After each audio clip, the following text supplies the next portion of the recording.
అనుదిన నిత్య జీవపు మాటలు. దేవుని నామానికి మహిమ కలుగుగాక. దేవుని వాక్యాన్ని చదువుకుందాము.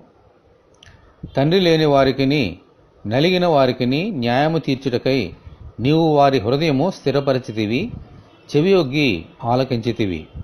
కీర్తనల గ్రంథము 10వ అధ్యాయము 18వ వచనం. ఒక వ్యక్తి యేసుక్రీస్తునందు విశ్వాసము ఉంచినప్పుడు ఆ వ్యక్తి ఏ స్థితిలో ఉన్నా దేవుడు విడిచిపెట్టరు.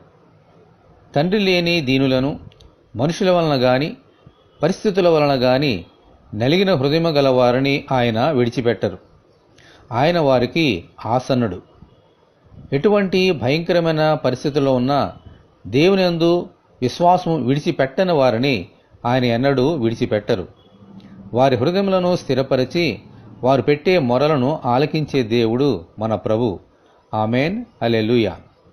ఇజ్రాయేలీయులు ఐగుప్తు దేశంలో ఫరో రాజు చేతి క్రింద నలిగి దీనస్థితిలో ఉన్నప్పుడు వారు పెట్టిన మొరను ఆలకించి దైవజనుడైన మోషే ద్వారా వారిని విడిపించి వాగ్దాన దేశంలోనికి నడిపించారు. ఆమెన్.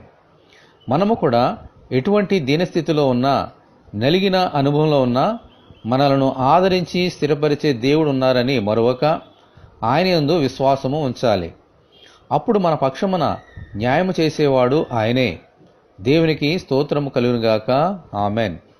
ఇలాగూ దయచేయమని మనందరం కూడా దేవుని ప్రార్థన చేసుకుందాము. ప్రభువా, మీకు వందనాలు. దిక్కులేని వారికి నలిగిన వారికి మీరే తండ్రి, మీరే దిక్కు. మమ్మలను ఆదరించి మా మొర ఆలకించి స్థిరపరచమని ప్రభువైన యేసుక్రీస్తు ద్వారా ప్రార్థన చేస్తున్నాము తండ్రి. ఆమెన్. ప్రభువైన యేసుక్రీస్తు కృప మనకందరికీ తోడే ఉండి నడిపించునుగాక. ఆమెన్. పరిశుద్ధ దేవుని మందిరం.